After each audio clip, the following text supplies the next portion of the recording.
What's going on, everybody? Welcome back to another episode of the MoBetta Sports Show. I am your host, Antonio, aka Mr.MoBetta, and y'all already know what time it is, man.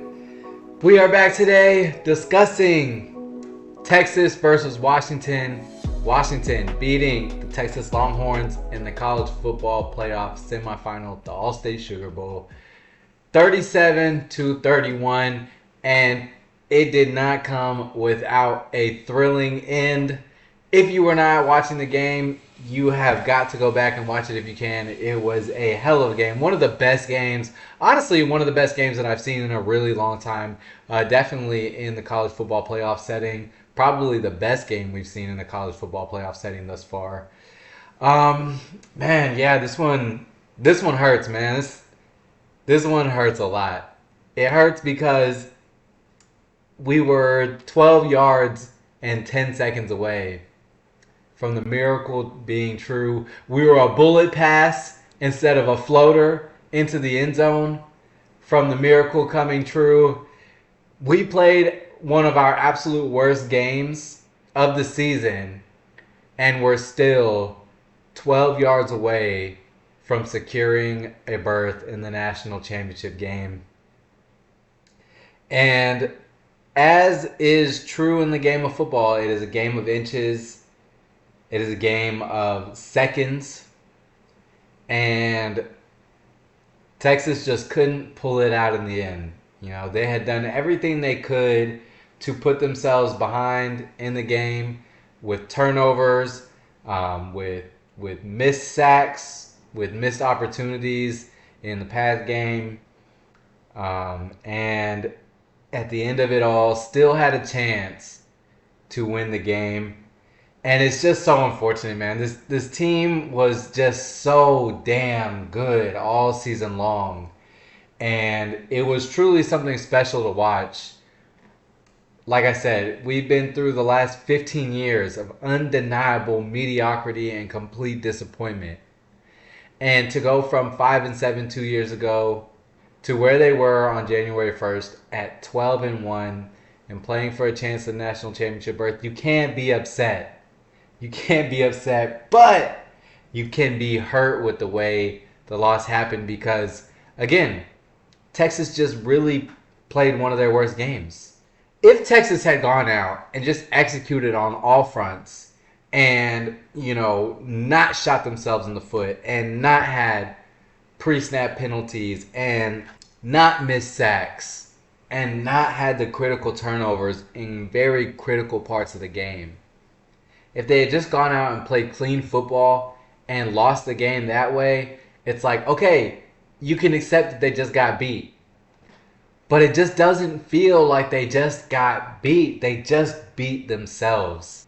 And that is the worst part because they hadn't really done that all season long, save for the Oklahoma game. Now, they almost did it a couple of times down the stretch, but they were always able to pull it out. And, man, to Washington's credit, much like they had been doing all season long, escaping with 2, 3, 4-point victories, all they ever did was find a way to win. And all they did at the end of the game was find a way to win. So you can't take that away from them. I have to give a lot of credit to Michael Penix because, listen, if I understand what he did, first off, he threw for 430 yards. He was something like 29 of 34, 430 yards and like 2 touchdowns, something like that. Michael Penix is arguably one of the better quarterbacks that I've seen throw football in a college setting in a very, very long time. The velocity and the pinpoint accuracy that he threw the football with was absolutely unbelievable. I mean, I'm sitting here, me and my girlfriend were sitting here watching the game, and sometimes I'm looking at her and I'm just like, I don't know what they can do in this scenario. Like, I don't know what else Texas could have done defensively to defend Michael Penix and that offense.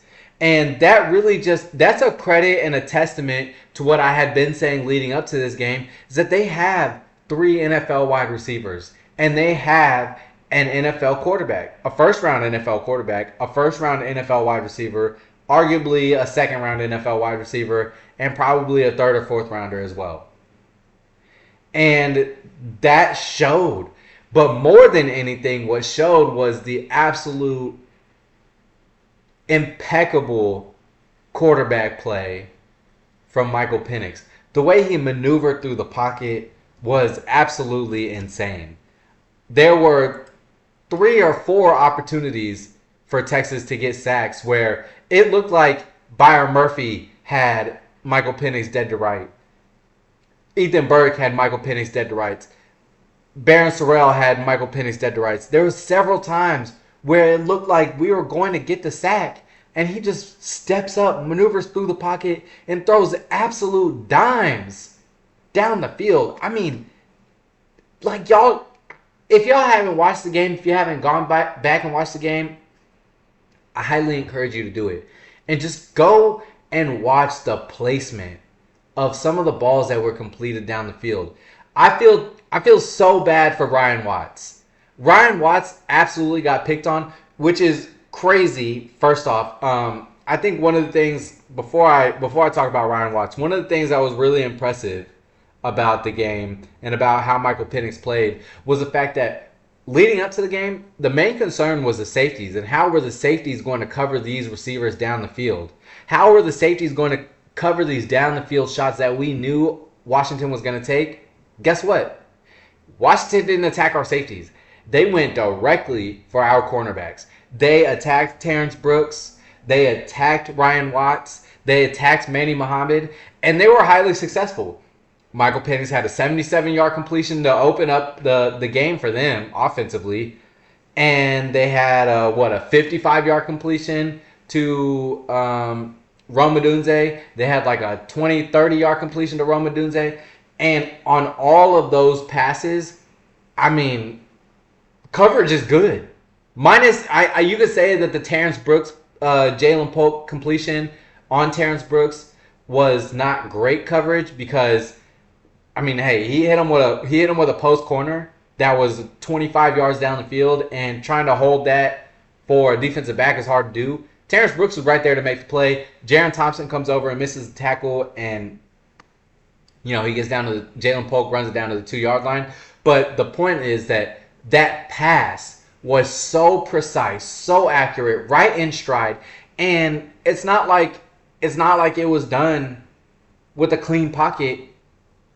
We blitzed 6 people on that play, and Michael Penix stood in the pocket and delivered a gosh damn dime down the field, and that is what he did all game long. There were countless other times where he just slides up in the pocket, slides left in the pocket, slides right in the pocket, and just delivers dimes down the field. I'm reliving it in my head right now. I can just see the plays happening in relatively good coverage.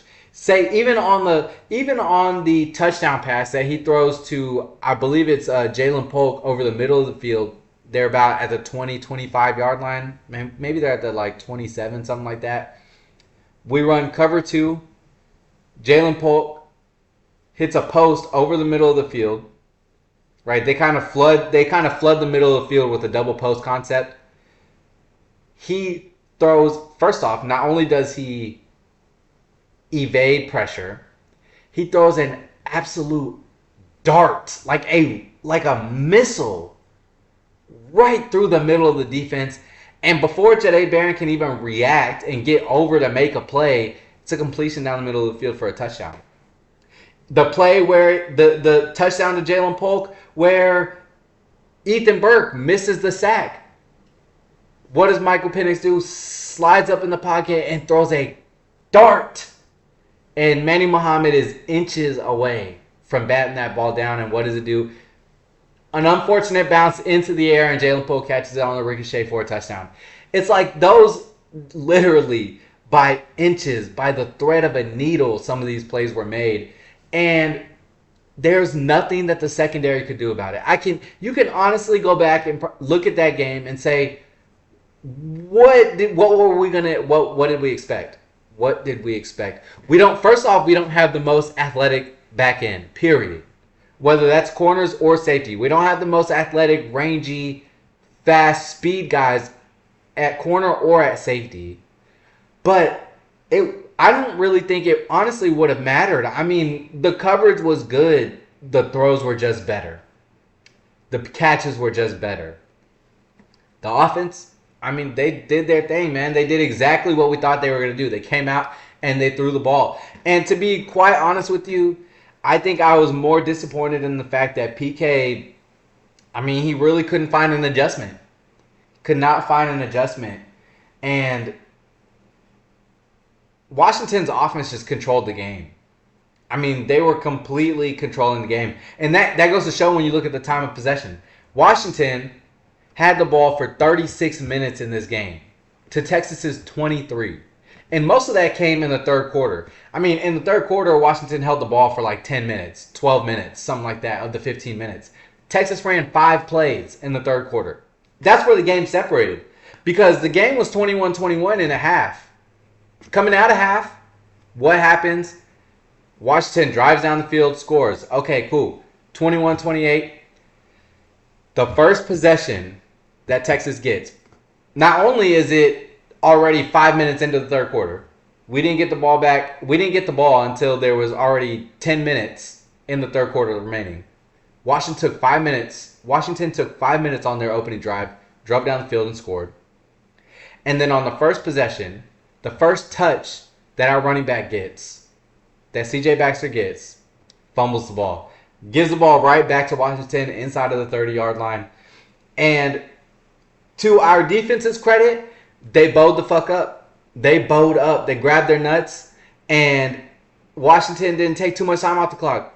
Probably took about 2 minutes off the clock. And at that point, they went up 10 points. But the next drive, Texas just stalls out. Right? Could not get the offense going. Couldn't get the offense going after that. And whether it be because of pre-snap penalties or whether it be because we're getting behind the sticks because we weren't running the ball, which I don't understand when we are running the ball for 6.5 yards a carry. Doesn't make sense to me why we aren't running the ball more. CJ Baxter was running the ball phenomenally up until the fumble. And I get it. You had the CJ Baxter fumble, and then immediately after that, the very next possession, I believe. There was the CJ Baxter fumble, then the Washington, kicks field goal, get the ball back, and then we have to punt it again.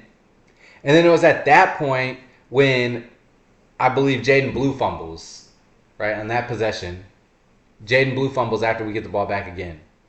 So your running backs both fumble in the second half in critical times. So I understand the unwillingness to go to the run game after that. However, Sark has got to understand that at that point in the game, we're running the ball for 8-9 yards a carry. Even on the play that CJ Baxter fumbled the ball, he picked up 9 yards. Right? On the play that Jaden Blue fumbled the ball, he caught a pass in the flat and took it up for 20 yards. Like, these were big plays. These were chunk plays that just had unfortunate endings to them. Outside of Steve Sarkisian not running the football enough, I thought the game plan overall was pretty good. Outside of the fact that he tried to throw the ball too much. So I guess you could say it wasn't that good, right? I think the game plan itself was good, but I think that, first off, let's start with this. The opening drive was incredible for Texas offensively in this game, right? 7 plays, 75 yards, and a touchdown. We drove down the field easily. In the pony package, right? In the 2-back personnel with Jaden Blue and CJ Baxter in the backfield, we tore Washington's defense apart. I mean, we ran the ball down their throat at will. At one point, Texas was facing a 1st and 15, and CJ Baxter on the very first carry he takes is 16 yards for a first down. They had no answer for it. They could not stop our run.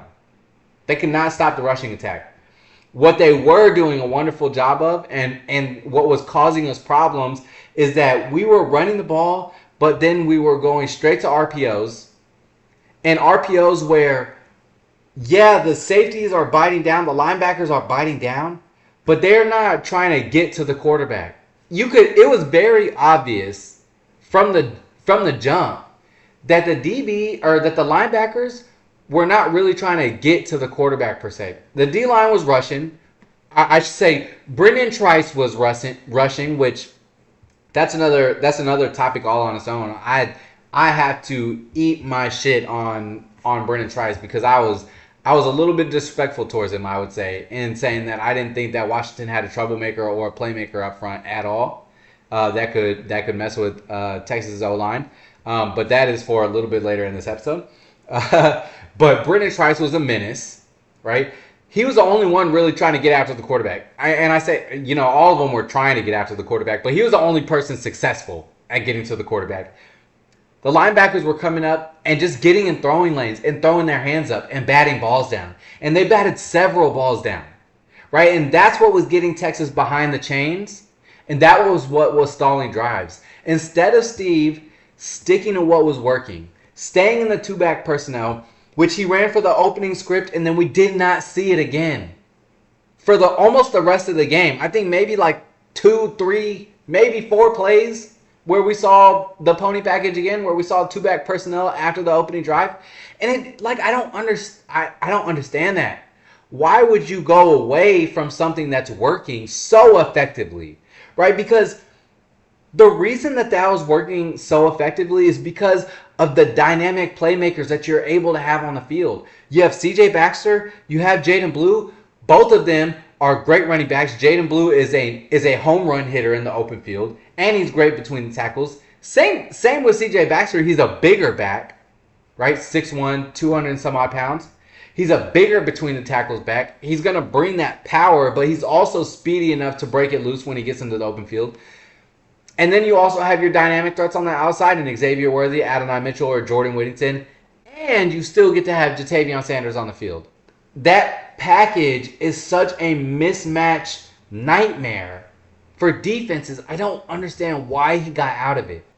At one point, we were having a higher yard per carry average than yards per attempt average throwing the football. And yet Steve was still dialing up the pass game. And for the life of me, I just don't understand how you don't see what's working and stick with it, and instead go to what's not working and try to force it to work, right? And by the time the adjustment was made, really there was no adjustment made outside of, running the ball a little bit later in the game. But by that time, we're down 13 points with 11 minutes to go in the fourth quarter. And now we're scrambling to try and make something happen. To their credit, they did, right? They did make it happen. And that's the thing that really kills me, is that even though Quinn didn't have a great game, which first off, he still threw for 320 yards and a touchdown, and he ran for 40 yards, right? I think Quinn had a pretty damn good game. And even at the end of the game, when we're going empty and we're in hurry up mode, we got 45 seconds left because of the injury to Dylan Johnson, which gave us the ball with 45 seconds left at the 30-yard line instead of 15 seconds that we would have had Washington just taken a few knees. We have 45 seconds left to go, 70 yards, and Quinn throws dime after dime to Jordan Whittington, to JT Sanders, moving us down the field, gets us in position to win the game, and just couldn't pull it out.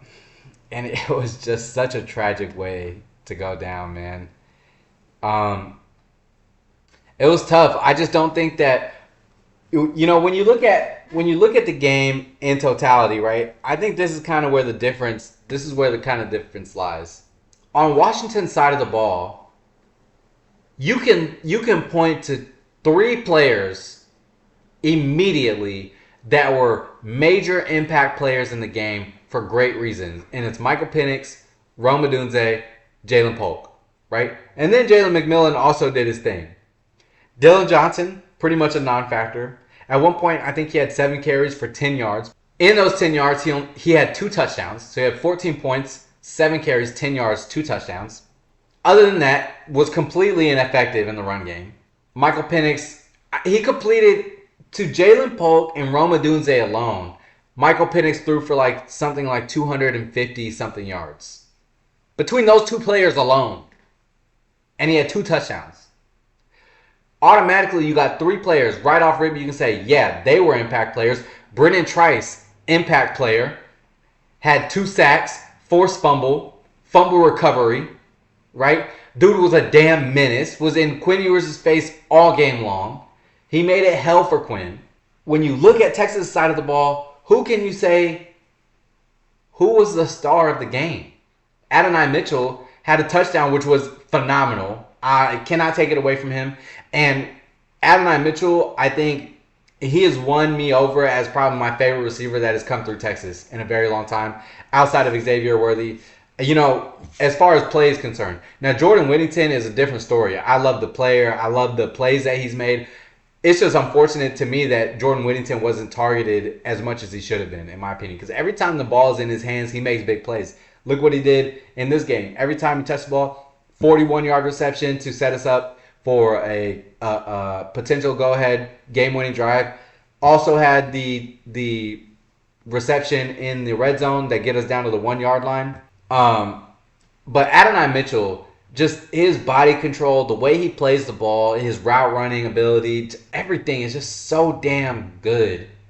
And even he was unable to really make anything happen. And that was just because the flow of the game was just not there, right? The flow of the game wasn't there because Steve Sarkisian was trying to force passes downfield. Steve got back to, Coach Sark went back to being Steve in this game. He wasn't doing what was working. He was doing what he wanted to work. Trying to take shots downfield. Trying to run the RPO game when it's not effective, right? And in turn, that led to Xavier Worthy not being able to make big plays. Even though he had what, like 1 huge reception down the sideline for something like 30, 40 yards. JT Sanders was not able to be the mismatch nightmare that he is on the field, even though he had himself also a couple of good catches and became Texas's, I believe, the all-time leading tight end receiver. Sorry, all-time leading receiver as far as tight ends are concerned. I believe he is now the leading receiver in that category. And then Adonai Mitchell couldn't really get anything going because there was no rhythm. There was no flow. And so Washington was just able to defend the offense. Honestly, they were able to defend the offense the way they wanted to, in the sense that they were batting balls down, they were stalling drives, except for when Texas ran the ball, which they didn't do enough. Again, and I'll say that probably 100 more times over the offseason. They didn't run the ball enough. They had opportunities to slow the ball. This is the thing. When you have a team like Washington, when you have an offense like Washington, a quarterback as good as Michael Penix, what do you want to do? Do you want to give him opportunities to have the ball? No. Do you want to speed the game up and score quickly so that way he has the ball in his hands? No. Well, what do you want to do then? Maybe run the ball for 6.5 to 7 yards a carry. Check. With 2 dynamic running backs. Check. And then get those linebackers and safeties playing up so they have to defend the run and crowd the box. And then you get your one-on-ones with your mismatches on the outside. We just didn't do enough. Sark didn't do enough as a play caller. He just didn't do enough. He way overcomplicated things, in my opinion. You know, when you're in that situation, make the game as simple as possible. When you're in this situation, make it as simple as possible. If you're running the ball for 7, 8, 9 yards a clip, don't pass the ball. Make them stop you running the football. And then take your shots downfield once they've committed to stopping the run. And he just didn't do that. And like I said, we just couldn't get into the flow. And still, not being able to get into the flow, not having the best play calling, being -1 in the turnover margin, and still having the chance and really the perfect opportunity to win the game at the end. Like, you can't you can't be mad. You can't be mad. But you can definitely be heartbroken and disappointed, which I am. I am because this team is great, man. This team is so good. This team is so good. And let's just be honest, like we know how it is. It's hard to make championship runs. Conference championships are just different. You can win those. You can win those and, you can set yourself up for potential, you know, good bowl games and championship runs. But being actually in a playoff, being in the potential for the championship, it's hard to do. And this team was so special. And I still think on the field they were the better team talent wise. But Washington outcoached us. They out executed us. Kalen DeBoer deserves all the credit for what he did to a very, very good Texas defense. Penix was getting pressure on him and he was making his plays, sliding in and out the pocket. But Kalen DeBoer and their offensive coordinator, the way they maneuvered Penix out of the pocket, the way they got him on the perimeter, moving his trajectory, moving the pocket so that way he wasn't just stationary all the time. And then on top of that, going with tendency breakers like quarterback read options that we haven't seen Michael Penix do at all the entire season. Michael Penix ran the ball for 30-something yards, picked up crucial first downs, right? Just kept the ball moving. And like I said, in that third quarter, the third quarter was the most critical quarter. Washington just held the ball and held the ball and held the ball. And even though they didn't score touchdowns, they only got field goals. What they did was tick, tick, tick, tick, tick, tick, tick, tick, tick. Like they just ticked time off the clock. They took time off the clock and they made Texas have to hurry. Something that we should have been doing to them, they did excellently to us. They did. And yeah, man, it's tough. Like, it's a tough way to go out. It's a tough L, but I have nothing but respect and love and appreciation for this football team, man. One thing that I do believe is that they went out and left it all on the field. This team had fight, right? They fought their asses off. Even when it was bleak, they're 13 points down with 11 minutes to go. Didn't look like we had a chance in the world. When there were 9 points down with 3 minutes left in the game, this team never gave up. They never gave up. They got in position to win the game. And we're a bullet pass away from being national title contenders. We're a bullet pass away. And sometimes this is how the cookie crumbles, man. That's football. That is football in a nutshell. But that doesn't mean you can't be proud of the team. I am very proud of the team. I'm very proud of the way that they showed out.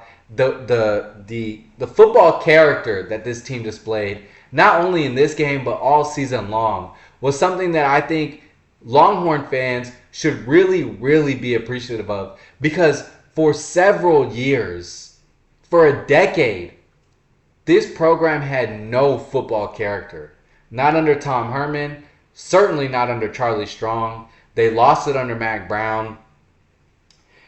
Steve Sarkisian has come in and really built something meaningful for this university. And it shows in the way that the team plays for each other and even afterwards. Just the love that they had for each other, the admiration that they had for each other, the pride that they had in each player, right? Everyone poured everything they had into this game. Sark has poured everything that he's had into this program. And I have a feeling that we are going to see them reap the fruits of their labor.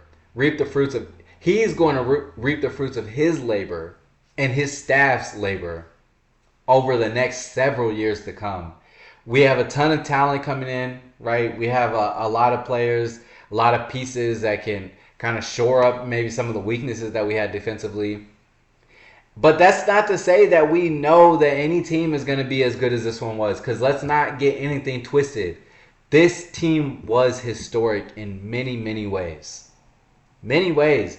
And we're going to see a lot of players depart from a program, from a university that 2 years ago was 5-7. A lot of these players were part of that team. They were part of this program during that time, and they helped rejuvenate and rebuild and revamp Texas football. Guys like Xavier Worthy, who just yesterday declared for the draft, unfortunately. I was so hoping, I have my fingers crossed for the possibility that he will return, but I knew it was a 99% chance likely that he was going to be gone, right? Declares for the draft. He's gone. Jordan Whittington, arguably probably one of my favorite players to ever come through the Texas football program. Jordan Whittington displays everything that it means to not only be a great person, but a great football player and a Texas Longhorn, man, a leader on and off the field all the time. And everybody in that locker room loves him, right? And I think the fan base has grown to really love him for everything that he's meant to the university and to that locker room. He's going to be gone. Christian Jones, gone.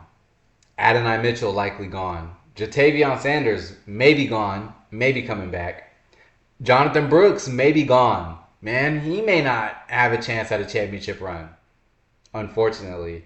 Maybe he comes back. Hopefully he comes back. That would be great to have those three in the same running back room. To have Jonathan Brooks and then C.J. Baxter and Jaden Blue all in their multiple years now in the program and all catching their stride. That would be incredible. On the defensive side of the ball, Jaron Thompson's gone. Jalen Ford, Jade Barron, Ryan Watts, like Tavondre Sweat, Murph Dog. We're losing a lot of key components. And I know that we got a lot of good players coming in. We got some great transfers coming in as well. But all I'm trying to say is enjoy what we saw.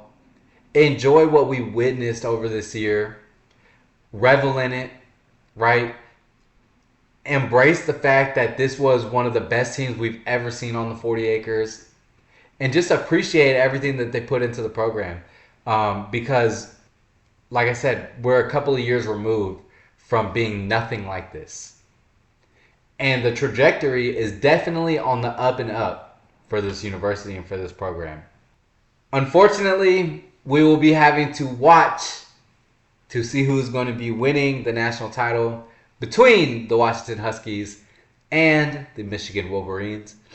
I personally, just based on what I saw out of Washington, I hate to do this to them because I think they're a great football team, but I don't know if their defense is going to be able to hold up in the run game.